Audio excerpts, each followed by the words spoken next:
Star plus के latest episode Anupama में आपका स्वागत है। शुरुआत होती है मंडप में महाविनाश, शादी या बर्बादी, बुलडोजर के सामने अनुपमा की अग्नि परीक्षा। जिस घड़ी का डर हम सबको पिछले कुछ हफ्तों से सता रहा था, आखिर वही काली घड़ी अनुपमा की जिंदगी और पूर्वी छाया चौल के निवासियों के सर पर आ खड़ी हुई है।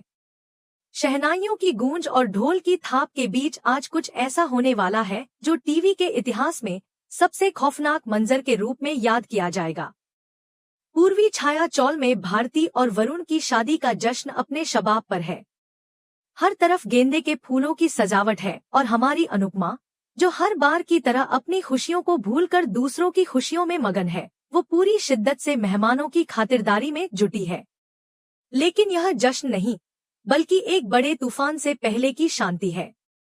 अनुपमा के चेहरे पर जो मुस्कान है, वो कुछ ही पलों में आंसुओं और गुस्से के ऐसे सैलाब में बदलने वाली है जिसे देखकर शायद आज यमराज भी कांप उठे। माहौल एकदम खुशनुमा है। वरुण, जो शेरवानी में किसी राजकुमार से कम नहीं लग रहा, घोड़ी पर चढ़ने के बजाय एक विंटेज कार में एंट्री लेता है, जिसे देखकर चोल के लोग वाह वाह कर उठते हैं। शाह परिवार भी वहां मौजूद है। बाबूजी, पाखी और तोशु। पाखी और तोशु हमेशा की तरह अपनी नाक सिकोड़ रहे हैं। उन्हें इस मिडिल क्लास शादी में कोई दिलचस्पी नहीं है, लेकिन वे सिर्फ रजनी की अमीरियत और पावर को देखकर वहां टिके हुए हैं। उधर भारती लाल जोड़े में अपनी सहेलियों के साथ बैठी है। उसकी आंखों में सुनहरे भविष्य के सपने हैं। उसे लग रहा है कि वरुण जैसा अमीर लड़का उसे इस गरीबी से निकालकर महलों की रानी बना देगा। अनुपमा भारती को नजर का टीका लगाती है और मन ही मन कान्हा जी का शुक्रिया अदा करती है कि उसकी मुंह बोली बेटी का घर बसने वाला है। लेकिन अनुपमा को रत्ती भर भी भनक नहीं है कि जिस रजनी को वह अपनी समधिन और दोस्त मान रही है, वह असल में अपनी आस्तीन में खंजर छिपाए बैठी है। कहानी में असली तनाव तब शुरू होता है जब फेरों का मुहूर्त करीब आता है। राही यानी आद्या और प्रेम, जो इस पूरी शादी के खिलाफ थे और लगातार सबूत ढूंढने की कोशिश कर रहे थे, वे एक कोने में खड़े होकर बेपसी से सब देख रहे हैं।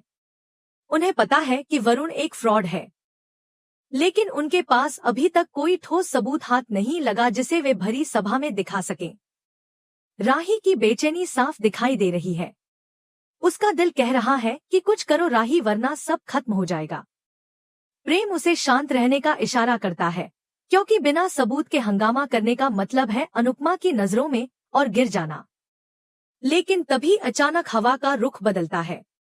शादी के मंडप में पंडित जी मंत्र पढ़ रहे हैं, मंगलम भगवान विष्णु। तभी दूर से एक गड़गड़ाहट सुनाई देती है। शुरू में सबको लगता है कि शायद बादलों की गर्जन है या कोई बड़ा डीजे ट्रक आ रहा है। ढोल वाले और जोर से ढोल बजाने लगते हैं, लेकिन वो आवाज बढ़ती जाती है। एक ऐसी भारी यांत्रिक आवाज जो धरती को कंपा दे। चोल के पुराने बर्तन हिलने लगते हैं। सजावट की झालरें कांपने लगती हैं। अनुपमा चौंक कर गेट की तरफ देखती है। वरुण के चेहरे पर एक शैतानी मुस्कान आ जाती है, जिसे सिर्फ राही नोटिस कर पाती है। वरुण अपनी मां रजनी की तरफ देखता है और आंखों ही आंखों में इशारा करता है कि समय आ गया है। और फिर चोल के मुख्य द्वार पर जो दृश्य दिखाई दिया, उसने वहां मौजूद हर इंसान की सांसें रोक दी। वो कोई मेहमानों की गाड़ियां नहीं थी और ना ही आतिशबाजी का सामान था। धूल के गुबार को चीरते हुए पीले रंग का एक विशालकाय बुलडोजर चोल के गेट के ठीक सामने आकर रुकता है। उसके पीछे एक नहीं, बल्कि दो कन और पुलिस की जीपें हैं। पूरा मंजर किसी शादी का नहीं, बल्कि युद्ध के मैदान का लग रहा है। संगीत बंद हो जाता है। मेहमान अपनी जगह पर जम जाते हैं। बा अपने सीने पर हाथ रख लेती है और तोशु हक्का बक्का होकर देखता रह जाता है। अनुपमा, जो अभी आरती की थाली खड़ी थी, दौड़कर गेट की तरफ जाती है। उसका दिल जोर जोर से धड़क रहा है। वह सोचती है कि शायद कोई गलती है, शायद वे रास्ता भटक गए हैं। वह ड्राइवर को हाथ हिलाकर रुकने का इशारा करती है, लेकिन बुलडोजर का इंजन बंद नहीं होता। वो दहाड़ता रहता है जैसे किसी भूखे जानवर को शिकार मिल गया हो। तभी उस बुलडोजर के पीछे खड़ी एक लग्जरी कार का दरवाजा खुलता है। उसमें से कोई और नहीं, बल्कि रजनी बाहर निकलती है। लेकिन यह वो रजनी नहीं है जो अभी थोड़ी देर पहले मीठी मीठी बातें कर रही थी। उसने साड़ी का पल्लू कमर में खोज रखा है, आंखों पर काला चश्मा है और चेहरे पर एक क्रूर हंसी है। सीरियल अड्डा के दर्शकों, यहाँ से शुरू होता है असली खेल। रजनी हाथ में एक माइक लेती है और पूरी चोल में ऐलान करती है, शादी का मुहूर्त खत्म हुआ, अब बर्बादी का मुहूर्त शुरू होता है। उसकी आवाज गूंजती है। अनुपमा अवाक रह जाती है। वो कांपती हुई आवाज में पूछती है, रजनी जी, यह क्या मजाक है? आज तो भारती और वरुण की शादी है। यह बुलडोजर क्यों? रजनी जोर से हंसती है, ऐसी हंसी जो किसी विलेन को ही शोभा देती है। वो कहती है, अनुपमा तू बहुत भोली है। शादी कैसी शादी? कौन वरुण और कौन भारती? यह सब तो बस एक नाटक था, एक ट्रैप था ताकि तू उन पेपर्स पर साइन कर दे। वरुण जो अब तक मंडप में बैठा था, अपना सेहरा उतार कर फेंक देता है और दौड़कर अपनी माँ के पास चला जाता है। भारती यह देखकर सन्न रह जाती है। वरुण चिल्लाकर कहता है, अरे ओ गवार औरत, मुझे क्या पागल कुत्ते ने काटा है जो मैं इस 2 कौड़ी की चोल वाली लड़की से शादी करूंगा? मेरा काम था बस मम्मी को वो एनओसी दिलवाना जो तुमने बड़े प्यार से वेडिंग गिफ्ट समझ कर दे दी। अनुपमा को ऐसा लगता है जैसे किसी ने उसे जीते जी मार दिया हो। उसे वह पल याद आता है जब उसने रजनी पर भरोसा करके उन पेपर्स पर साइन किए थे, यह सोचकर कि ये चोल के रेनोवेशन के पेपर्स हैं। लेकिन असल में वो चोल को गिराने और जमीन रजनी के नाम करने के पेपर्स थे। अनुपमा का विश्वास छलनी हो चुका है। राही और प्रेम दौड़कर अनुपमा के पास आते हैं। राही चिल्लाती है, मैंने कहा था ना माँ, इन पर भरोसा मत करो, ये लोग चोर हैं। लेकिन अब बहुत देर हो चुकी है। रजनी पुलिस वालों को इशारा करती है। इंस्पेक्टर आगे बढ़ता है और कहता है, मैं अनुपमा, यह प्रॉपर्टी अब लीगल तौर पर रजनी मैडम की है। आपके पास यह जगह खाली करने के लिए सिर्फ 10 मिनट है। उसके बाद यह बुलडोजर अपना काम शुरू कर देगा। चोल के लोगों में भगदड़ मच जाती है। औरतें रोने लगती हैं, बच्चे चिल्लाने लगते हैं, हम कहाँ जाएंगे? हमारा घर मत तोड़ो। चीखें गूंज उठती हैं। लेकिन इस अराजकता के बीच हमें अनुपमा का एक नया रूप देखने को मिलता है। शुरुआत में वह सदमे में थी, लेकिन जैसे ही उसने अपनी फैमिली और चोल वालों के आंसू देखे, उसके अंदर की मां जाग उठती है। अनुपमा अपने आंसुओं को पोंछती है। उसकी आंखों में अब दुख नहीं, बल्कि आग है।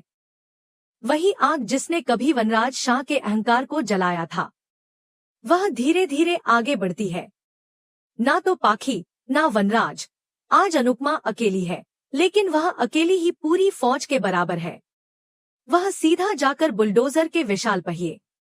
वह हाफती हुई नीचे उतर रही थी, लेकिन उसकी हेकड़ी अब भी कम नहीं हुई थी।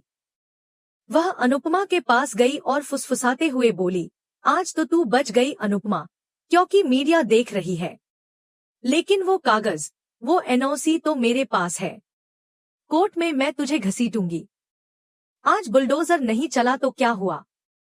कल कोर्ट का आर्डर लेकर आऊंगी और पुलिस तुझे धक्के मारकर बाहर निकाल ले जाएगी। अनुपमा बुलडोजर से नीचे उतरती है। उसकी साड़ी धूल से सनी है, लेकिन उसका माथा चमक रहा है। वह रजनी के हाथ से वह वेडिंग गिफ्ट वाले पेपर्स छीनने की कोशिश नहीं करती।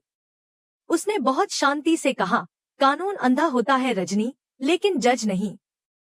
तू कोर्ट जाना चाहती है तो चल कोर्ट।